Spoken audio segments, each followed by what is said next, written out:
And welcome, Warriors, and Happy New Year! How are you, Josh? Happy freaking New Year, Lawrence. How you doing, man?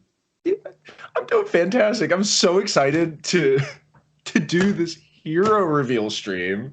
First den of the year. We're starting off strong. Let's go. Let's get into it. This is amazing. Thank you everyone so much for being here. We're back. We had an amazing TU1. We had an amazing first half of the season. Look at all the stuff we did. We did the Frostwind celebration. We had an amazing battle pass. That testing ground changes. We had Dominion series stuff. And very importantly, the rocking chair emote. I love using that emote. I love just hanging out on the battlefield, relaxing. Nothing beats a good battlefield like a nice little relaxation time, little iced tea. Sometimes you just gotta take a minute off. And we've got even more stuff to launch into with, again, the reason we're all here, the new hero release coming up soon. I'm so excited. I'm very excited. January 27th is gonna be a massive. It's gonna be a big day. It's Absolutely. Gonna be a big day. But before we get too far into things, Josh, you want to talk a little about the Twitch drops we've got going on? Yeah, first Twitch drops instance of the year. Before we get into it, make sure that your Ubisoft and Twitch accounts are linked so you can claim all of these awesome rewards. So for every 30 minutes of accumulated viewing time, you will receive one scavenger crate, and every 30 minutes of accumulated viewing time afterwards, you have a chance to win 100,000 steel. And if you can see the little special thing right there, you would get the new hero, an exclusive ornament, elite outfit, three scavenger crates, and a 7-day champion status. This will unlock on January 27th. So, and these are chances to win. These are not guarantees. So keep an eye out for your notifications for those awesome things. Also, we are doing this little special thing for our streamers. Once again, if you are one of the top 10 streamers at the end of February 3rd, you will receive 100,000 steel. You can buy a lot with that steel, or you can save it for a rainy day. It'll be yours to do whatever you want to with it. Also, if you are going to be watching some streamers play For Honor, go ahead and go into ones that have little drops going.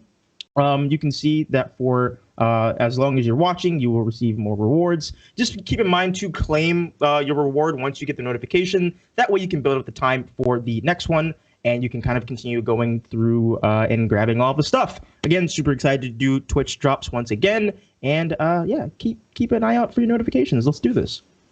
It's going to be an amazing time. I think we actually have something else the community will really appreciate, Josh, if you want to dive into that. Yes. So we here at the community team have been very hard at work creating an official Giphy page for Honor. We have many hundreds, plural, of gifts that we have been working on over the course of the past few months.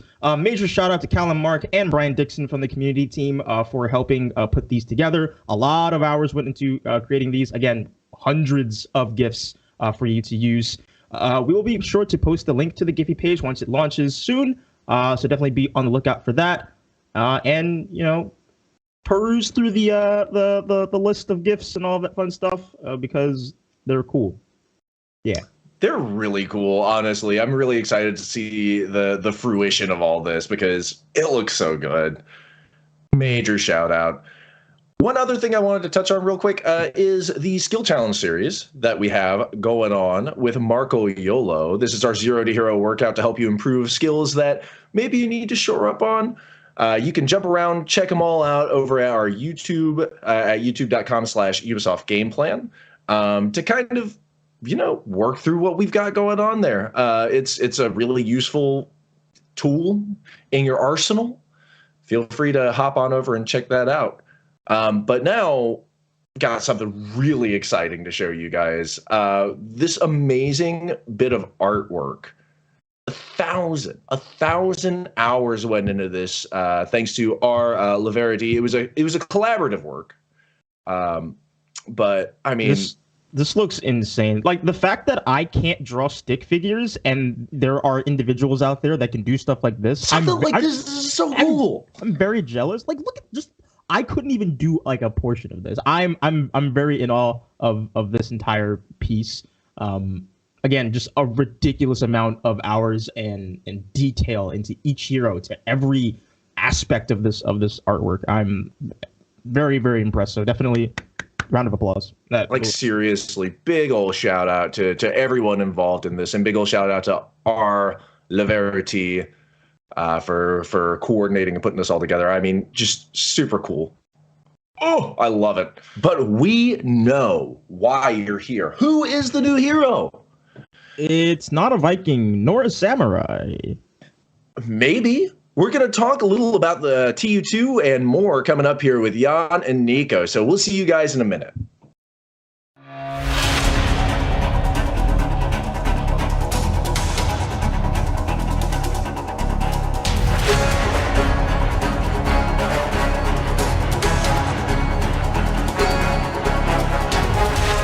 Welcome back, Warriors, and a big welcome to Nico and Ian for being here today. Hey, guys, how's it going? Good. How are you? Doing just fine. Thank you very much for asking. Super stoked to get into what we have to talk about today. We got a little sneak peek for what's to come. Nico, dive into it. Tell us what's going on, man. So, big announcements today, right? And obviously the first big thing that we want to talk about is our new hero, our second new hero this year. The pirate, everybody has guessed it by now, I suppose, coming in those great ships. The one thing, though, that still remains to be revealed is what faction this pirate is going to be a part of.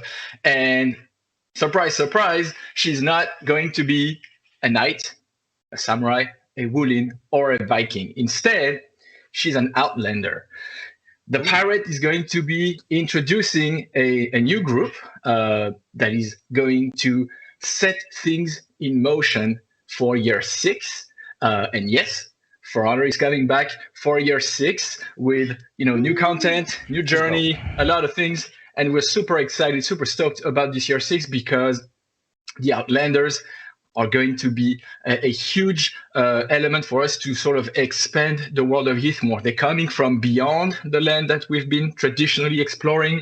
And so we're going to be using those Outlanders to explore different cultures, stronger themes, much more variety in terms of, lore and assets that we bring to you guys. Absolutely awesome. I love the logo for the Outlanders. Isn't that cool? And I guess Jan, for you, let's go ahead and get into the narrative aspect of the Outlanders. Who are they? Why are they here? All of that fun stuff. Right. Well, first of all, thank you for having me. It's my first time being here. I'm glad to be part of it. So in the last season, Frozen Shores, we teased the arrival of a new hero who came aboard this big ship with red sails, and everybody was wondering who it was and what was going to happen. And now, finally, the new hero stepping off the boat deck, and they're coming to Heathmoor. So who are they? As Nico said, they're not Viking, they're not Wulin, they're not Knight or Samurai. They're the first of this new group we call the Outlanders.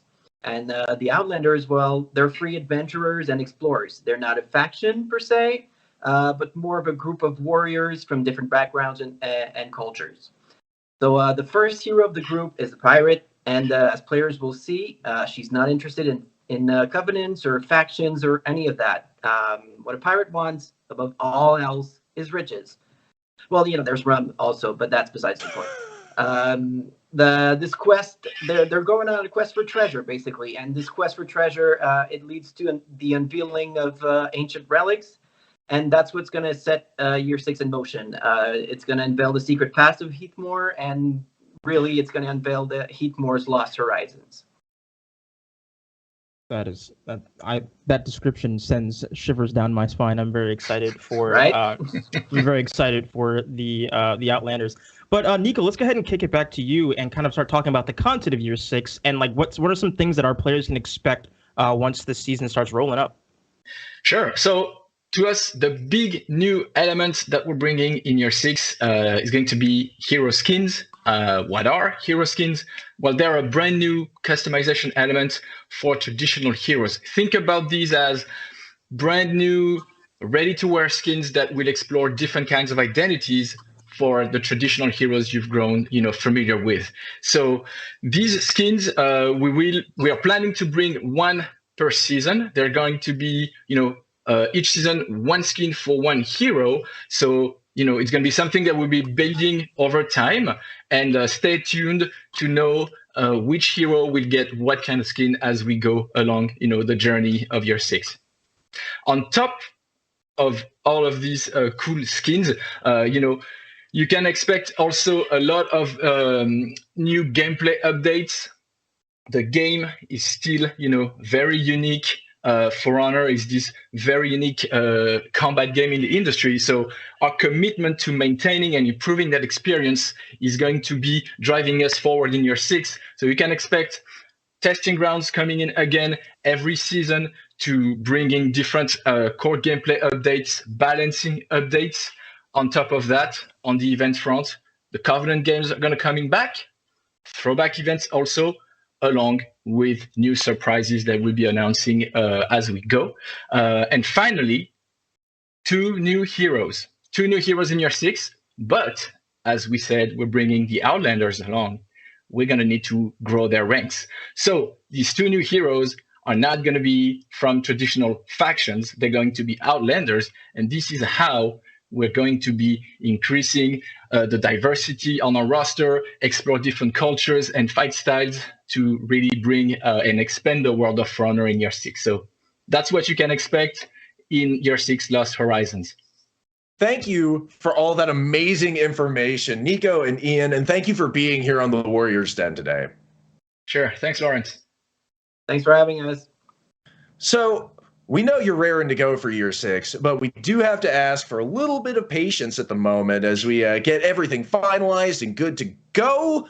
However, in the meantime, if you are interested, we should be dropping 2 links in chat, one for the year 6 article and one for the FAQ on the Outlanders. That should give you a little more insight into what we've got going on and coming up for the future. Year 6 launches on March 17th. And trust me, we are super excited to be able to share this amazing little bit of stuff we've got going on with you guys. On that note, thank you all so much for these amazing 5 years you've given us in For Honor. It's been just a pleasure working with this community. It's been wonderful having you guys around. I mean, the community, it builds this game up amazingly, and we love having you guys here. So thank you from the bottom of our hearts for being here with us. But we do have something really important to show you guys, something you've all been waiting for. So without further ado, the hero trailer for the pirate.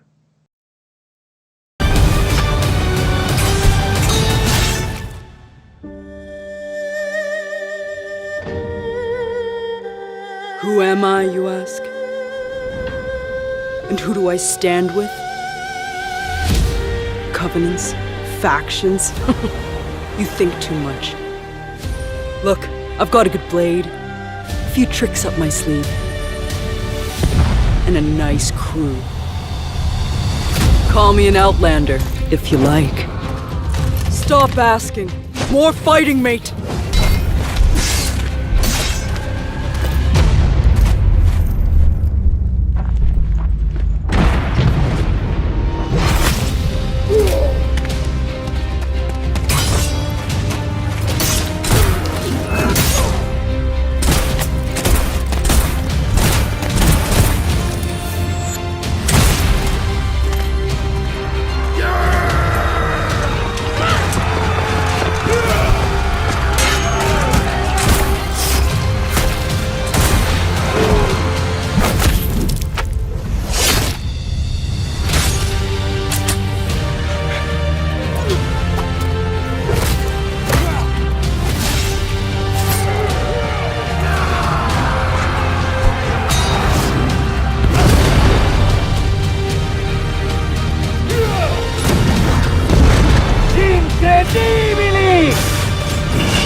Well, until we meet again.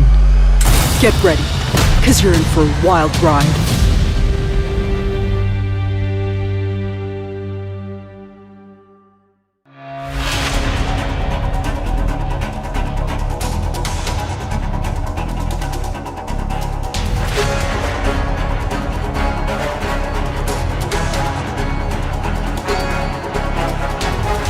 what a sick trailer. I'm super excited for the Pirate Hero. And who better to talk about that with me than JC, Jeremy, and Ian. You are a new member to the Warriors Den. Welcome, fellas. How are you doing?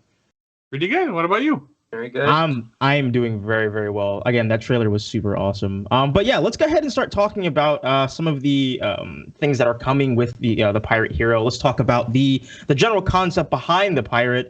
She does have a shooty thing, which is a first for honor for a hero. So JC, why don't you go ahead and take us away? Yeah. So as you said, it's the first time we have a character that has a pistol. That's kind of cool, right? So she has a cutlass and a pistol. It's also the first time that we have a character that has two completely distinct weapons. I think the closest we've had was Peacekeeper with like a sword and a dagger type of thing, but now it's really like two completely different weapons. It's pretty interesting. And it's also interesting to note that the character is locked to a single body type. So she's our little pirate, and she's pretty cool. As you see her wielding that cutlass and that pistol again, the way she plays is really interesting. Really mixes up the usage of the pistol and the cutlass constantly, uses them in combos, into fights, into a bunch of different things. So it's super, super cool. Feels really different. So I'm really excited for people to try it out. And there's also a couple of little surprises we have in store that we'll talk about a little bit later in regards to how she plays. I think it's pretty cool too that it's clear that with the introduction of the Outlanders, that the samurai, the knights, the Vikings, the Wulin, all these people, they're not alone anymore, or never were, actually. So it's kind of interesting to have that. And last but not least, people are going to be hyped with this hero.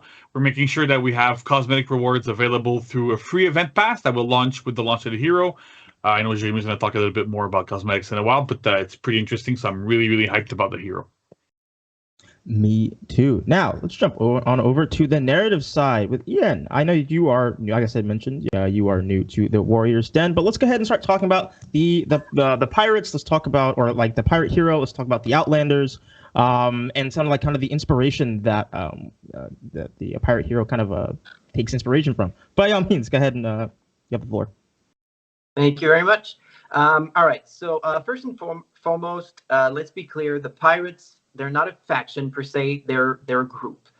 They're seafarers, and they don't have a home save for their ship, and they don't have a family save for their crew. They're this tight unit. They found each other out on the seas in the past years, and they formed this strong bond under the leadership of their captain, Buyin. Buyin is our main pirate hero, and as some players previously guessed and theorized online, she was partly inspired by Zheng Yisao, also known as Qing Shi. Sorry if I messed up the pronunciation there a little bit, but she was a pirate queen from the early 1800s. So yeah, Buyin is the main pirate hero. She's of Chinese origin, but she is not a Wulin.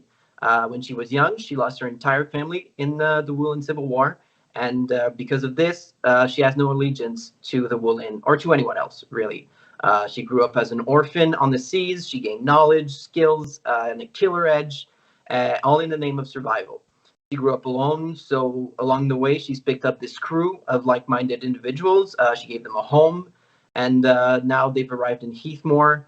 And, there might be bringing some mysterious relics along with them that will drive the narrative of Year 6 forward. So finally, Buyin and the Pirates, let's call them a subgroup of the Outlanders.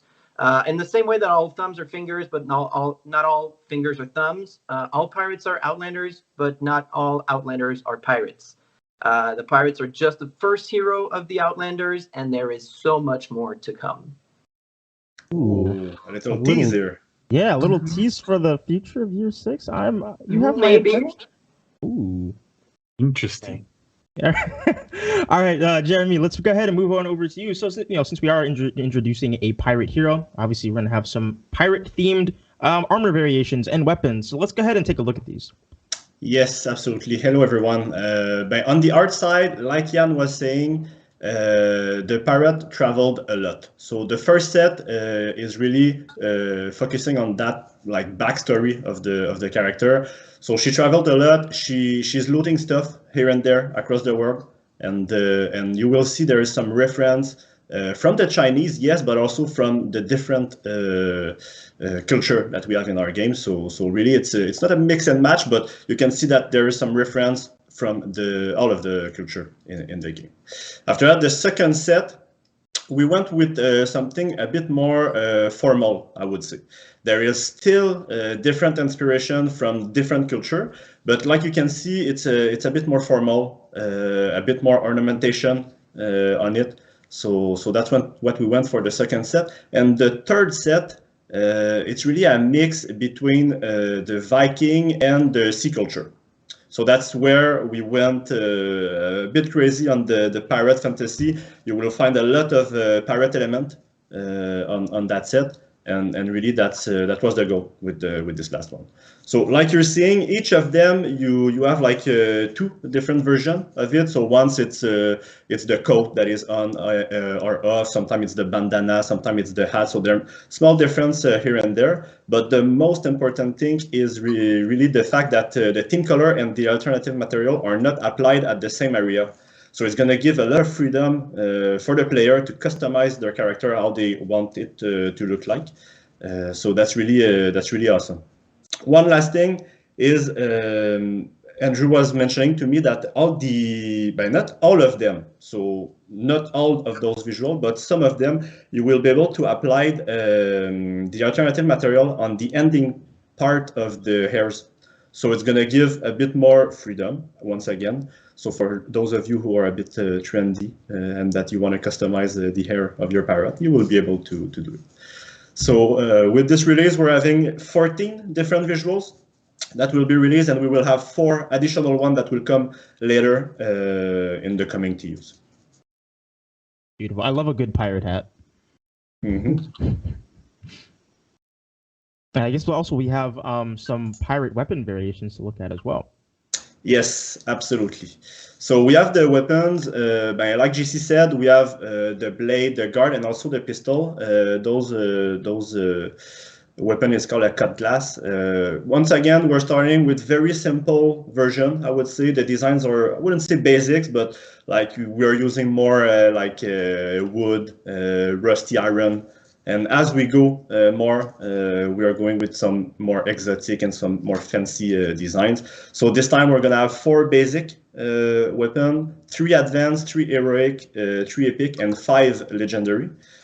So the more we go, the more we're trying to integrate some leather, also some gold, some silver, some jade. You will see there's also some paint here and there on the more epic and legendary one, and really.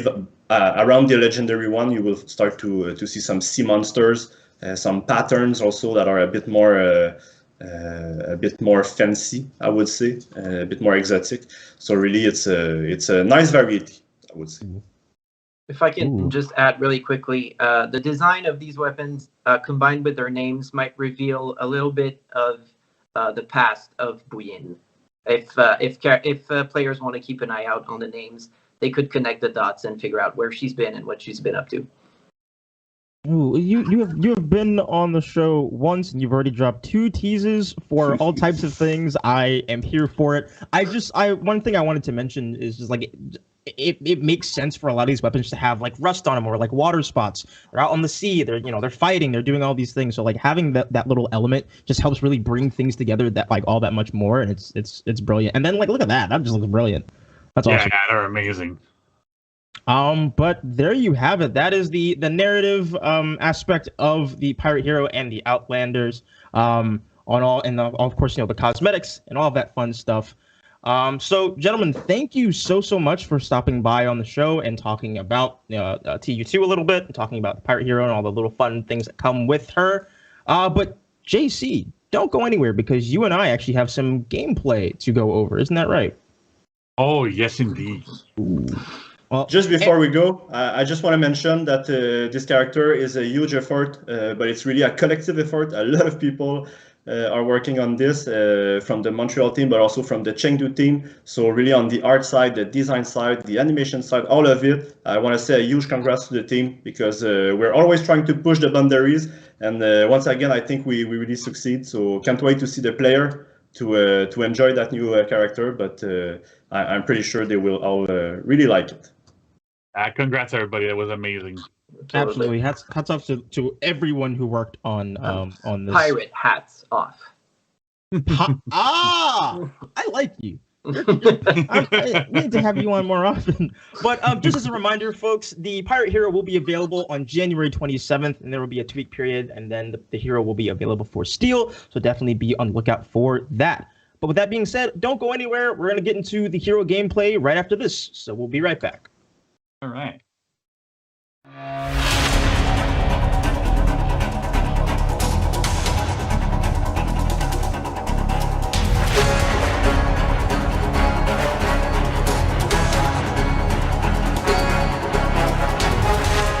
Warriors, welcome back to the show, and I am joined by fan favorite. You know him, you love him, JC. How are you doing, my friend? I'm doing great. How about yourself? I'm doing awesome. So we just went over all of the narrative stuff for the new hero. We've talked about the inspiration, all that stuff. It's gameplay time. Yeah. You excited? I'm really excited. I'm really excited myself. So we're actually gonna do something a little bit different. So usually what we'll do, we'll kind of have like a panel, and kind of just go over the videos and kind of talk over them. But instead, JC will actually be playing with Francis and going through the movesets, the feats, all of that fun stuff, and then we'll come back here and we'll kind of talk about what we saw, any last minute thoughts, and then we'll kick it to the next segment. Awesome. But to start off, if you had to choose 3 words to describe the new hero, which ones would you choose? So I'm gonna cheat here a little bit. It's gonna be a tiny bit more than 3 words, but let's get ahead. So first one is easy to play. So we really worked hard to make a hero that was accessible, right? So if you're playing with this pirate hero, you're gonna find that most of what you're wanting to do, like input wise and stuff, is gonna work. We spent a lot of time on this to make sure the flow was good and it was easy to play. But also, not necessarily doesn't mean that because it's easy that it's that it doesn't have any depth. So the second thing I would like to go towards is more versatility. So we also strive to make a hero that was very versatile, which means that it's not about the amount of options that she has, but more something around the fact that she has a lot of different options available at all times. Generally, when you have a look at her fight kit, you'll notice that she has like dodge attacks and a bunch of different little things. But most of the time, you can branch out to any of her attacks from pretty much anything. So that's kind of interesting. We really wanted to make a hero that had a really interesting flow, but was really versatile within that flow and have a lot of different options depending on your situation. And last but not least is mobility. Being a pirate, we really wanted her to be mobile as well. That translates quite a bit with what kind of range she has a lot in her chains, right? So as you'll see in the video where we'll be playing, she has an infinite chain that's a little bit different from what other heroes have. So that's going to be a cool thing there. But at the same time, you'll see that there's a lot of mobility there. So whenever she does like target swap or different attacks, she moves quite a bit in between. So you can use her in a group fight when your opponents are not like all bunched up and be able to go against multiple opponents and actually be able to hit them properly. Absolutely awesome. So now this is the first For Honor character that we have that has a pistol. It's like a kind of like a flintlock. So what are like some of the other things that make her stand out and make her unique to For Honor? Yeah. So like you said, she has a pistol. So she's the first character that we have that has 2 wildly different weapons. Like we've had heroes before that had 2 weapons, but they're generally pretty similar. With her wielding a cutlass and a pistol, it's a little bit different. She has a bunch of moves that end up using the pistol. Don't worry though, like we're not in a shinobi type of situation where you can get shot constantly from off screen. That's out of the window there, but it should be good. Yeah, so she has that, and there's another little surprise that we have in store with her that I'll leave for in the video, but should be pretty interesting there. I'm excited to get into the video. So again, just to recap, JC and Francis are gonna go through the Pirates moveset, feats, all that fun stuff, and then we'll come back, do our last thoughts, and then we'll wrap up this segment. So without further ado, enjoy. All right, so hey everybody, welcome back. I'm JC. I'm here with Francis. Hello. Yeah, so we're gonna show you a bit how the pirate hero works. So like I spoke about before, there was like 3 main pillars we're using for this character. One of them was, which was that she's easy to play. So that translates for us in this case with having a rather small moveset, but ones that's quite effective. We also want her to be versatile, so you'll be able to see how that works being versatile in that she has a lot of depth. So even though her moveset is quite small, with a lot of her options, you have a lot of different attacks you can perform at a lot of different times, which is kind of interesting. It makes her very, very versatile. Maybe like you're going to be, in this situation, I want to use this or this or that. So it's kind of interesting there. And we also want her to be mobile, which means that in a lot of cases, she moves quite a bit when she performs her moves. That lets you like reach other opponents in group fights and stuff. So it's kind of interesting. So first, let's do the honorable thing here, Francis. Go. This. There we go. All right. So let's fight. So first off, her chains, rather simple. She has light into light from any direction. You'll notice that that second light there is undodgeable. She has light to heavy. You'll also notice that heavy is also armored. So that's kind of interesting there. And she can do heavy to light and heavy to heavy. So nothing too complicated, right? Pretty simple. We're good to go. The interesting thing the hero has is that after every single heavy attack, you can hit the guard break button and you're gonna get a pistol blast, which uses the pistol in her left hand. So if the heavy attack hits like this, the guard break button actually shoots a guaranteed shot. So that bullet is like if your heavy attack landed, the pistol blast afterwards is always guaranteed. However, if the attack is blocked, we have this one that is dodgeable, right? So if Francis gets hit by it, you'll see we shoot the opponent in the stomach, but that attack is dodgeable, so that works quite well. The other thing that's interesting to note is that the pistol blast itself initiates chains. So I can go into heavy, pistol blast, into heavy, pistol blast, into light, for example, right? Which is pretty interesting. So that gives her a lot of an infinite chain that has to alternate between heavy and bash. The gunshot is considered, the pistol blast is considered to be a bash, so it's kind of interesting there. So that works quite well. The next thing we want to look out for is she also has an attack which is called Walk the Plank, which is performed by holding down on the left stick and pressing heavy. You can do that after any single attack, and it'll impale your opponent, and then there's multiple options out of it, right? So after a light, you can do this, impale your opponent. And you saw that I gave my opponent a little knee to the face there. So there's 3 different options to get out of it. So you can either do nothing, like this, like we said, knees, that wall splats. So if your opponent is close to a wall, gonna get bumped into a wall, then you can get another heavy afterwards or get more damage in. You can also do press guard break here for a quick gunshot to the face in this case. And what's also interesting here is that gunshot also initiates chains. So I can go gunshot into a heavy, keep going, do all that kind of cool stuff.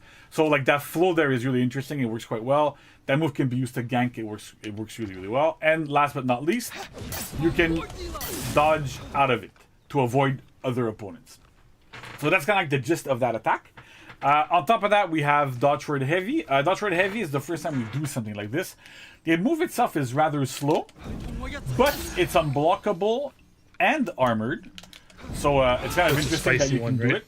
Sorry? So it's a spicy one, right? Yeah, it's really, really spicy. It's pretty interesting. And on top of that, to make sure that it works well, it also soft feints to guard break. And keen eyes will notice that it soft feints to the fast version of a guard break, the one that we usually use after a feint. So this way, you can go like that really, really quickly. That soft feint also applies to the walk the plank as well. So those are 2 soft feint that she has here. Helps you defeat opponents that try to dodge, that sort of stuff, and parry attempts as well. She also has side dodge heavy attacks. These are heavies. So again, you can go into your pistol blast afterwards, like before. Pretty cool. And last but not least, we have her sprint attack, which is like this. Works well, has a big trajectory, kind of interesting. It also initiates chains and can go into pistol blast as well. And then her zone attack, which is it's not the fastest one, but it also initiates chains. So you can go into your heavies, your lights, your walk the plank, whatever you like. That works really, really well. And the last thing we want to showcase for the hero's moveset is that she can dodge cancel out of everything, kind of like what we have on Orochi and some other heroes. So after any attack, she can cancel the recovery with a dodge, even on miss. It works on this as well. So what's interesting in this case is that, let's say I land a light, I can go into Dodgford Heavy if I'd like to, or I can go into Side Dodge Heavy, or I can go into this move here. I can do whatever I like, right? So it's pretty interesting how like she's really, really, really mobile and versatile, and that's what I meant. So after anything, whenever if you're in a group fight, if you're in a 1v1 or whatever happens, you have a lot of her options at your disposal after any attack that you land. So it's pretty interesting how she can go really wide, do a lot of different things, but still keep the pressure on opponents and be able to be a bit slippery. When I was talking about the range as well, we can see that those heavies go quite far in chains, and the same applies to a pistol blast, right? So again, the goal of this is to be able to target swap between opponents, be able to reach them. Her attacks have quite nice trajectories. She can hit a lot of different people around her, so it works really well. Okay, so now let's just do a quick showcase of what kind of things she can do, right? So let's go a little bit nuts here.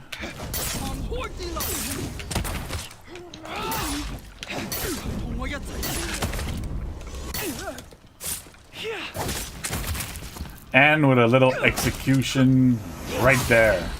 Perfect. That looks really sick. Okay. See, so, like, even with this, what I find interesting is that I was able to chain a bunch of different things that normally I wouldn't be able to. I started with a light, and that whole chain ended up, like, completely destroying Francis. It works quite well, so it's pretty interesting.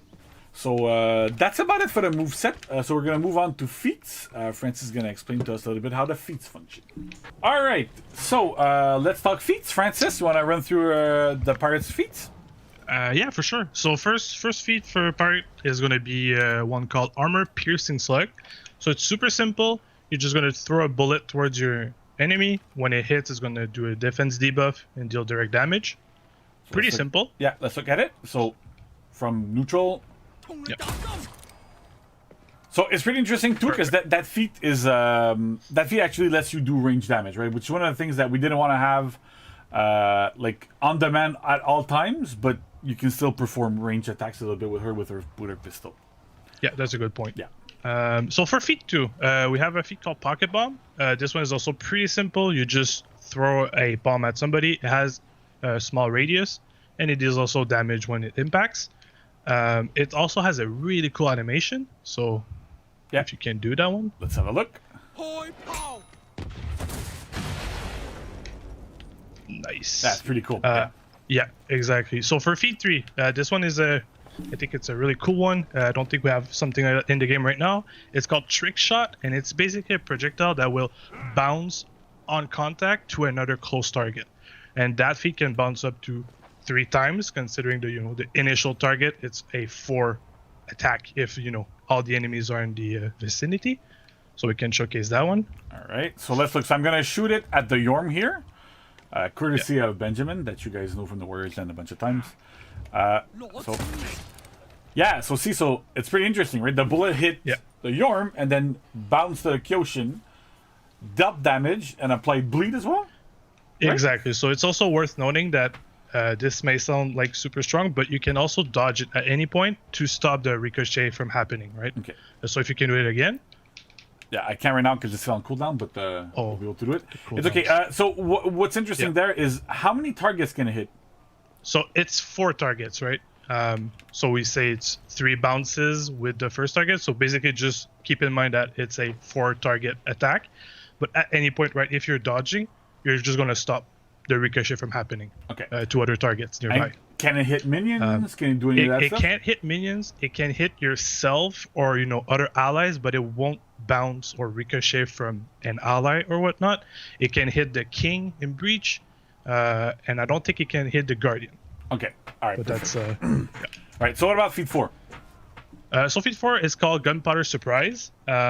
It's I'm just gonna let you showcase it. Yeah. Just because it looks super cool. All right, so let's go. So yeah, so this is basically Jormungandr's tier 4, but shootable, right? You don't get the armor from, the Jormungandr. This can also hit the pirate, so you want to be sure to use it in a more strategic way than just using it when you're inside of the AoE to hit yourself. It will also bump your allies, and it also deals damage to whoever's in there. So that's pretty cool. Yeah, that's pretty interesting. Yeah. So is your feat still in cooldown? My fourth one is in cooldown, but I can do my third one again if you'd like. Yeah, try it just to see. So let's go. And I didn't dodge, so Yeah. bloopers, I guess. It's all good. Okay, so I when I was introducing the heroes and stuff, I noticed that I actually said it, that we have a little surprise in store for players with the pirate's feat. So can you tell us a little bit more about it? Yeah, I think this is something we're pretty proud of. It's not a new tech per se, but it's something that's been incorporated into the whole hero. What you're going to be able to do with this character is, at any point when you're able to use your pistol blast, you can just use a feat instead, just to swap it out. You say, I don't want to use pistol blast, I want to use my trick shot, and maybe hit the first target and then hit the other targets to protect yourself. It's all doable with this tech. Okay, so if I understand correctly, anytime I use a pistol blast, so basically if I do this, right? So instead of that you're pistol going to be blast, able to use the feat. I can use my feet. Okay, so that's pretty cool. Yeah, exactly. So let's see what it looks like, right? So I'm going to be on you, I'm going to throw a heavy, and then I'm going to go into the feet instead of doing pistol blast. Exactly. Oh, wow, okay. That works quite well. Can we do it to feet 2 and 4, right? Because they're not gunshots? So we can even use them with feet 2 and 4. The only difference is it's not quote-unquote guaranteed. Okay. If you're hitting, right? So let me give it a shot. Yeah. So here I could have dodged and rolled away or whatnot, but you can still use it in chain, which is great. Okay. So I think too what's interesting as well is I can target swap them, right? So I'm gonna be on Ben here. I'm gonna do heavy target swap, and then I'm gonna go into my feet 3. Oh wow. Okay. This is actually pretty interesting, right? Like it feels quite strong. I can go into my feet 4 as well. We can showcase it. It's dodgeable still, right? So you can go. See, so it hit me, bounced me, hit me, dealt a little bit of damage to me as well. Exactly. Okay, that's pretty cool. And is there another little trick to those feats? Because that's already pretty cool tech, right? Yeah. Can you tell me about that? Yeah. So what's interesting also I find with these feats is that not only can you use them in your chains, they also initiate chains, just like the pistol blast, right? So I can go heavy into feet into heavy again afterwards, which is super interesting because normally we wouldn't really have feats that not only we can use in chains. We've had it a little bit. Little unknown tech Hitoki can actually chain into her 4th feat after pretty much every single attack. It's just not very well known or used. Mm-hmm. But this is the first time that we actually put it as a big part of a character's fight kit, being able to do that sort of stuff. So it's kind of interesting, right? So I can go like this, like that. That's pretty cool. All right. Yeah, so it's going to be great to see, how all the plays the pirates are going to be able to do. Maybe we're going to sit on social medias. So I can't wait for that. Yeah, that should be super interesting. Okay, sure. So one last thing I want to showcase real quick, because it's something that we haven't really seen much, is that so before when I was showcasing the pirates pistol blast, so you have this guaranteed pistol blast after a heavy, right? So what happens if you want to target swap? So this is the first time we've also done this, which is if you stay on the same target and your heavy attack hits and you press guard break, the hit is going to be guaranteed on your main target. However, if you target swap, instead of keeping on your target and doing a guaranteed hit on that target, you're actually able to do target swap and go into the other pistol blast like this, right? So this is pretty interesting also, because that we really wanted the character to be able to weave in between opponents quite a bit in group fights. That gunshot, the pistol blast is like 500 milliseconds, so it's super quick. It's hard to react to in group fights, so you really need to be aware when you're fighting her, when you're outnumbering her, to be able to fight well and to be aware of what can be coming. So that's it for the Pirate Hero. We hope you enjoyed this little thing, and we're going back to the regularly scheduled programming in the Warriors Den. Thanks, everybody. Thank you. And just like that, we are back here once again. JC, that was a great video. I really appreciate you and Francis kind of walking through all of that stuff. That's cool. So before we wrap up, just a couple more questions, just kind of based off the hero. What are some existing heroes that I could be playing right now in For Honor that would make the transition to playing the pirate hero a lot easier? Yeah, so we've really built this hero so that she would have a bunch of little parts from a bunch of different characters that could work well, you can transition from. One of them is Peacekeeper. If you're used to playing Peacekeeper, you have the deep gouges whenever you land a heavy. You can do that quick dagger thing.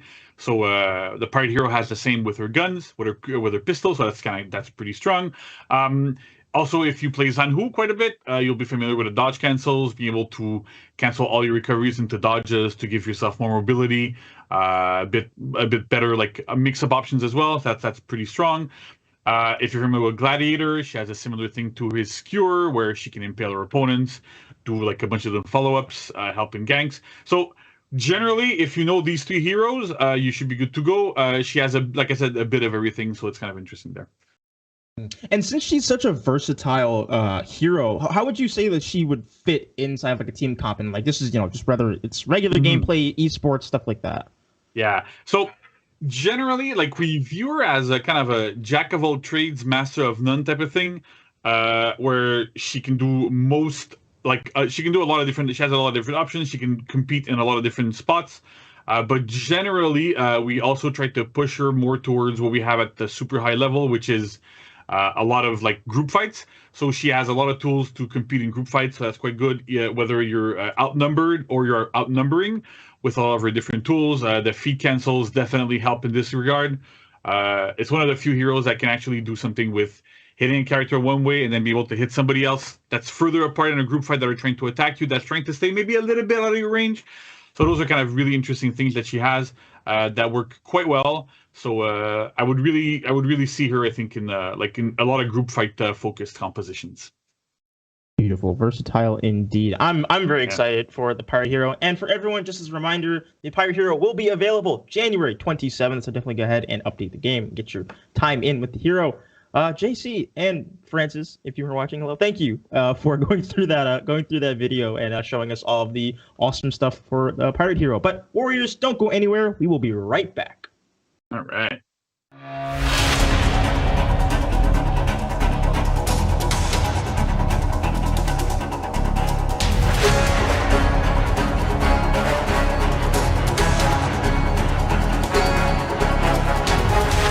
Warriors, welcome back, and I am joined once again with Jeremy. Why did I say bye? Hi, Jeremy. How you doing? Hello, I'm good, and you? I'm doing pretty well. So we're gonna we're gonna talk about some of the cosmetics that are coming with the launch of the new hero, the Pirates of the Aurora cosmetics, and this will be running from January 27th to February 17th. So it is a time-limited thing, and we've got a free event pass. We've got a battle outfit here, the Forgotten Riches.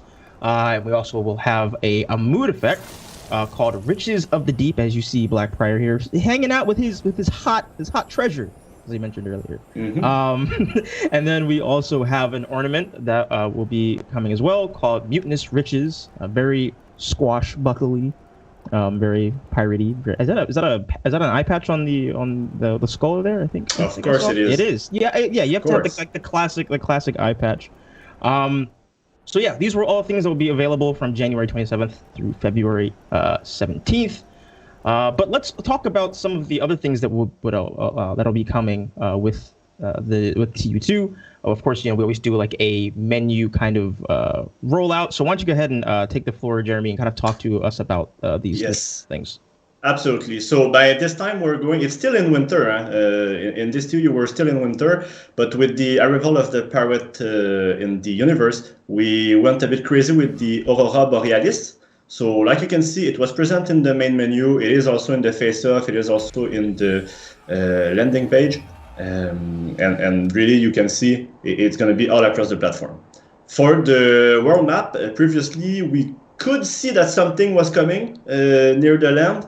But now with the clouds that are gone, we can clearly see that, okay, it's the boat, it's the pirate that are coming, and they are even reaching the land. So yeah, the pirates are here to stay, I would say. And then we have the mood board. Obviously, those were the inspiration for the realization we did in the map, but also in the menu. So what we're going to see right away. We started from those images to come up with this result. So the action is taking place in Arbor. Like you can see, it's on a night like a mood. There's some snow, obviously. The pirate boat is really near the action now. Like you can see, the Aurora Borealis is all across the map. So wherever you are in the map, you will see the Aurora Borealis. Some parrots here and there that are hanging out, screaming stuff to the player. Here we can see the market that has been revised as well, with some parrots minion here and there. Here, and this is the amazing landscape that we can see with the boat and the sky.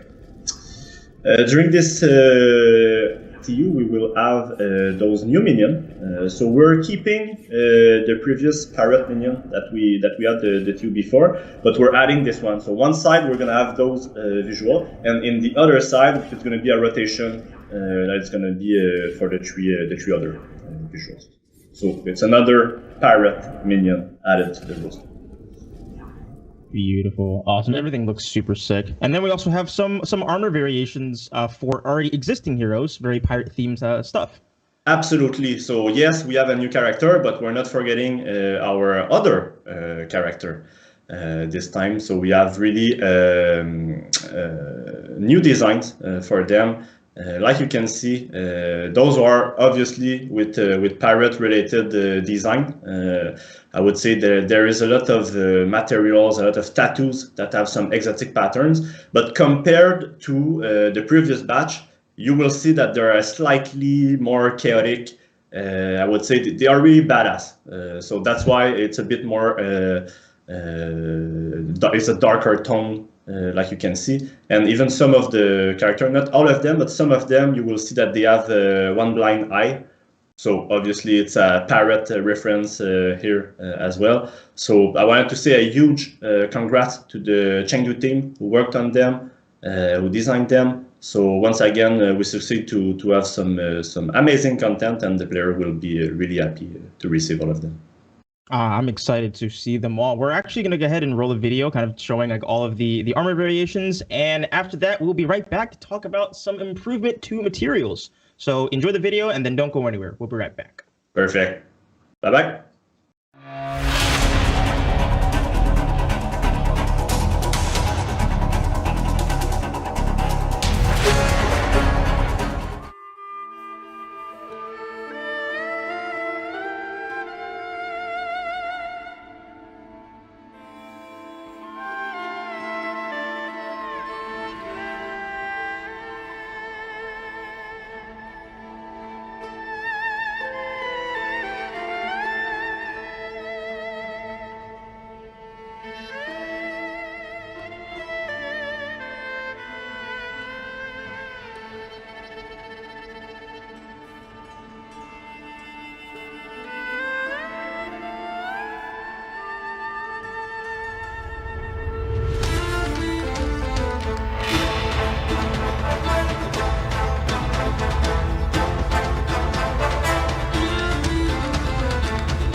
And welcome back, Warriors. Here with me today to talk about some of the improvements that we're going to be making to our alternate material coloration stuff is Matthew. Welcome to the Warriors Den, Matthew.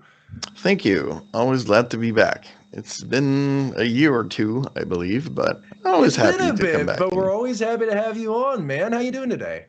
Doing pretty good. I'm here to talk about some more technical stuff yet again, but it won't be classes this time around.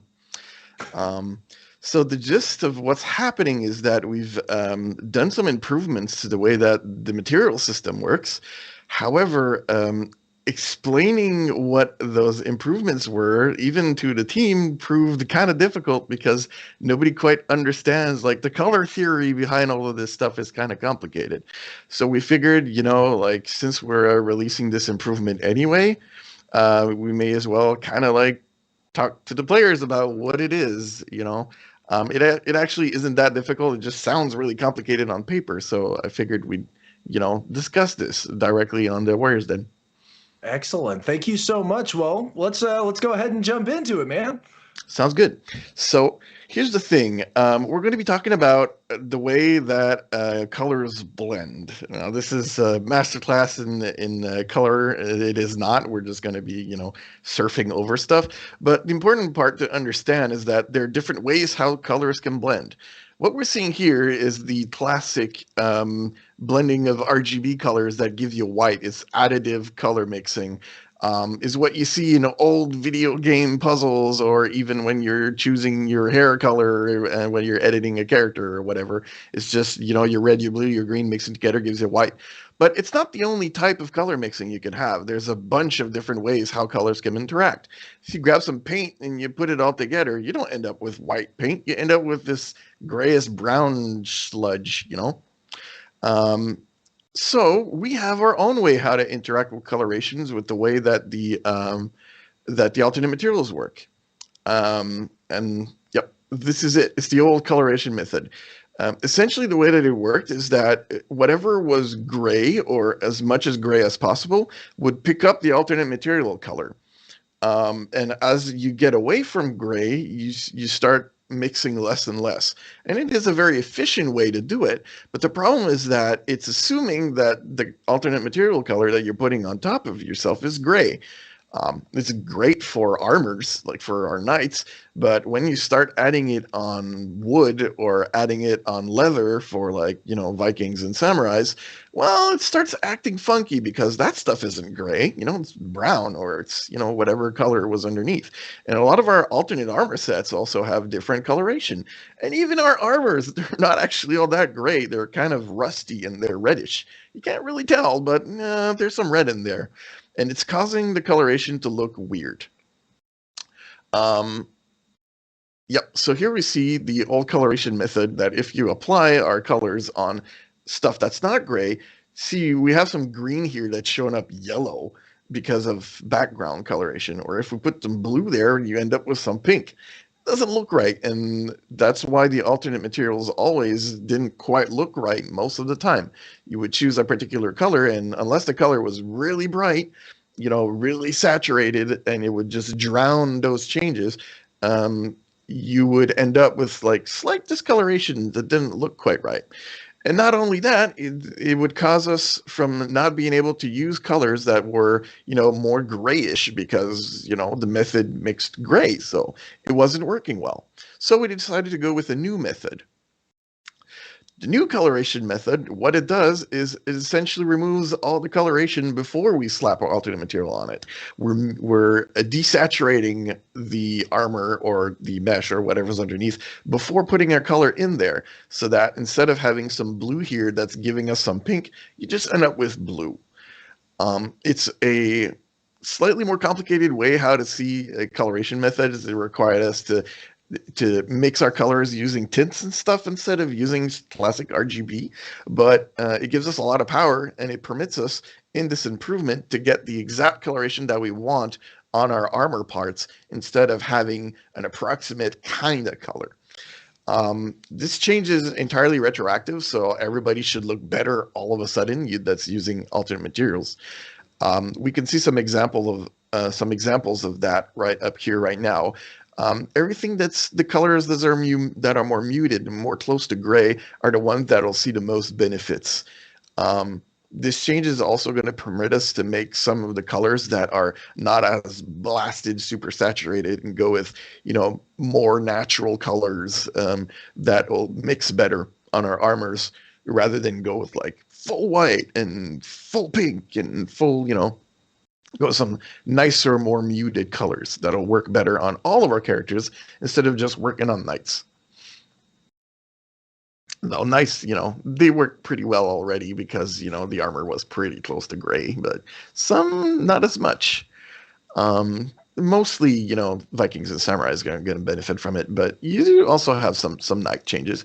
You can see it right here, like the plates are going from red to blue and subtle, but it's there. So that's fixed. Fantastic, Matthew. Thank you so much for giving such a comprehensive and easy to consume way of understanding how we're going about these artistic changes. It's super exciting. These changes are set to go live on the 27th with the new hero launch, I believe. And so, man, thanks so much for coming on and educating us about all of this stuff. It's always a pleasure to do that stuff. I know that there's a lot of fans that always enjoy understanding the more technical aspects of what's going down with this stuff. So always ready and willing to feed that stuff to them because I like doing it and it's interesting. It's definitely really interesting. But yeah, once again, thank you so much for being here to do that. Amazing stuff. So yeah, guys, we're gonna kick it over to the Dominion series here in a second, so don't go anywhere.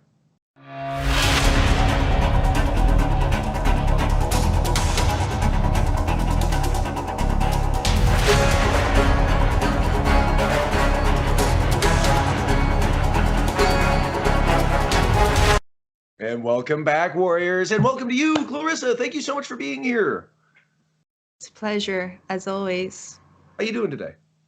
I'm doing great, other than, being cold and frozen.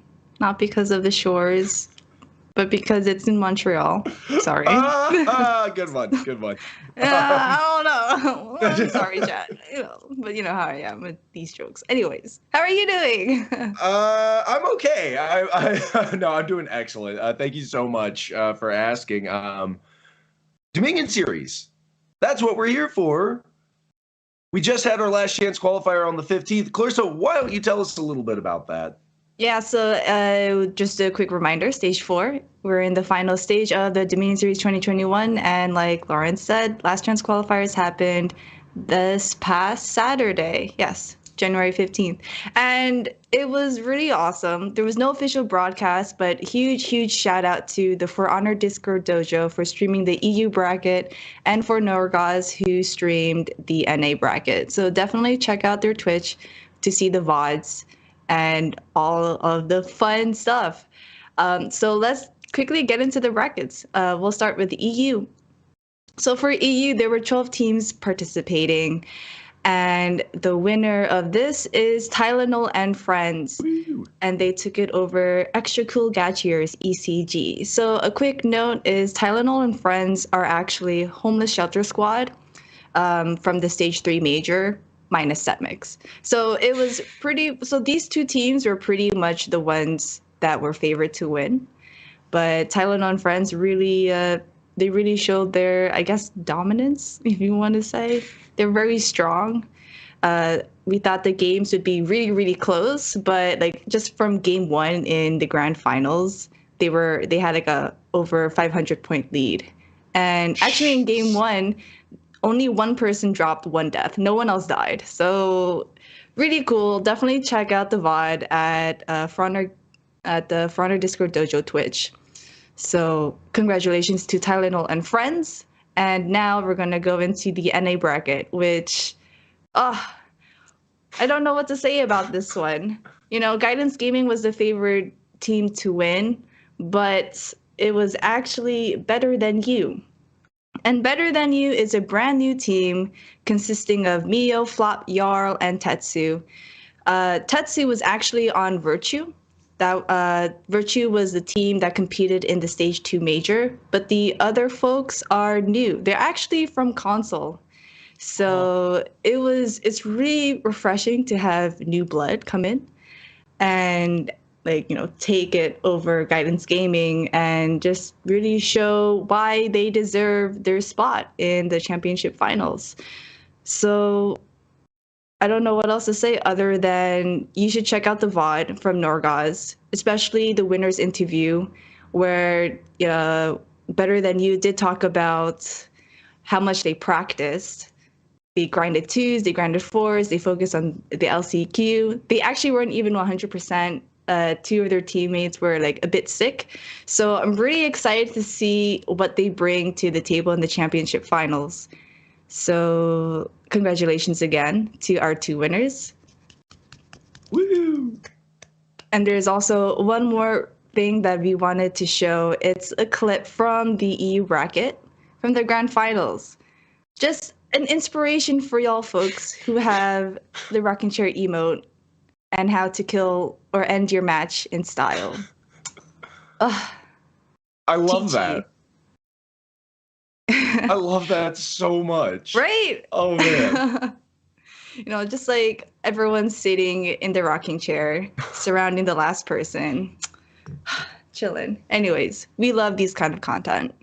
And it was great that it was shown in the LCQ. So hopefully we see more in the championship finals. I really hope so. That was all of the rocking chairs. I love it. So for the championship finals, here are the qualified teams. Just a quick reminder that the top 3 point earners on the leaderboard are already automatically qualified. And the last spot, the 4th spot, was determined at the LCQ.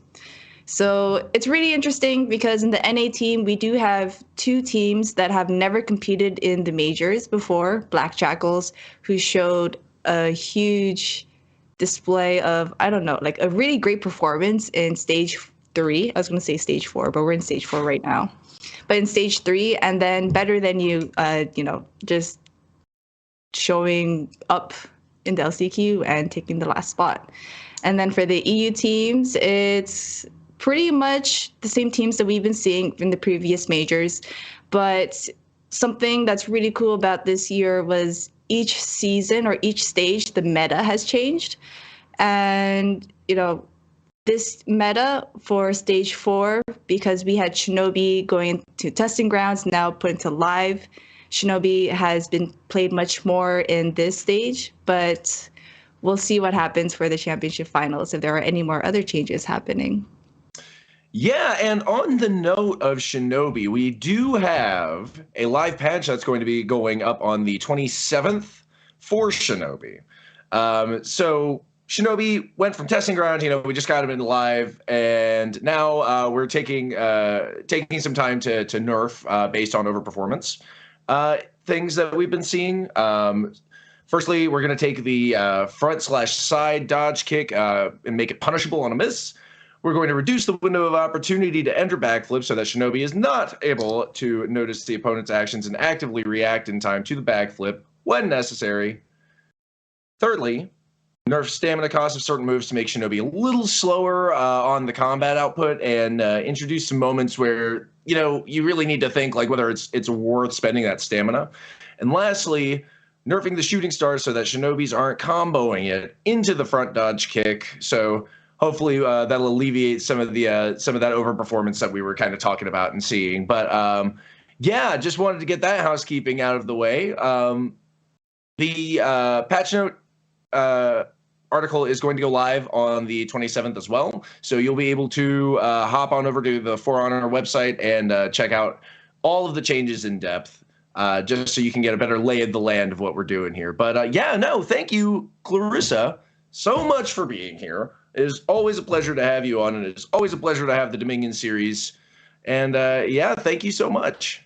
Yeah, anytime. Thanks for having me. And just a small quick reminder for y'all to tune in to the championship finals so we can watch who will be crowned the For Honor champions of the Dominion Series 2021, plus exclusive rewards. It's going to be fun. Stuff. Amazing, amazing. Thank you once again, Clarissa, for being here with us. Yeah, we're about to kick it over to this outro, Warrior, so stay tuned and don't go anywhere.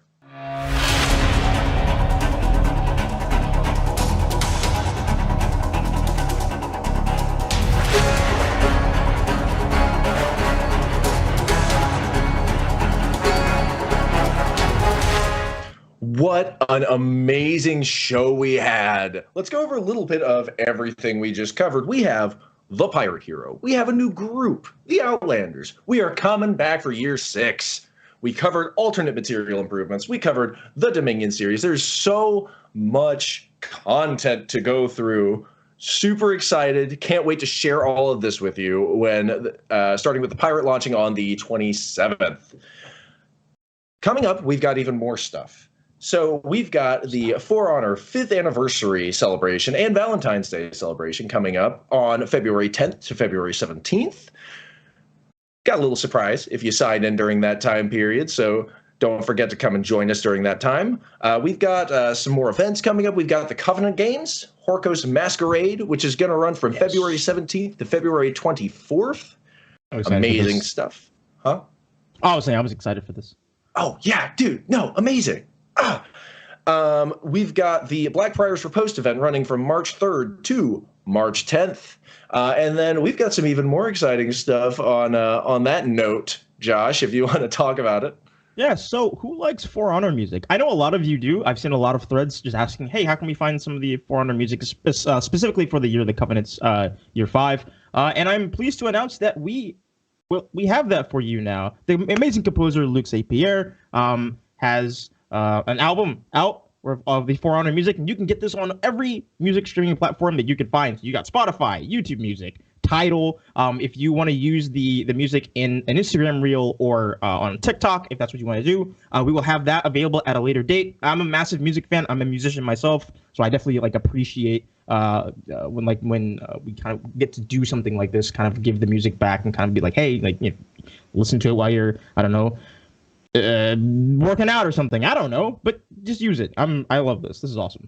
Also, we have a challenge, Warrior Challenge. Be the faction with the most matches completed of any type. Again, this can be Dominion, this can be duels, this can be literally any match type. This runs from January 24th, and yeah, and we got some. Yeah. Is that an illustrious outfit that I see there, Lawrence? That is. It's Soulless Sailor. Ooh, it's fun stuff. I'm loving the Rattle Me Bones vibe. Bones have been red. Soulless Sailor for 20,000 steel. That looks awesome. I love the glowing eyes. It's always a staple. But also, Land Ho!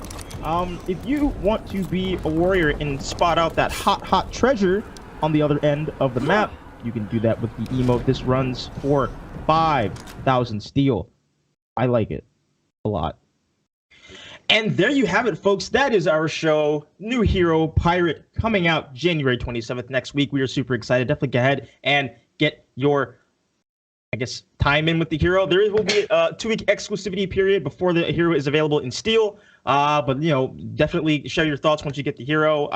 Year 6 is happening. So much stuff is going on. We have tons of articles over on our website. You can go ahead and check out to get even more details. Again, thank you all for joining us today, and we will catch you in the next 10. See you. Later.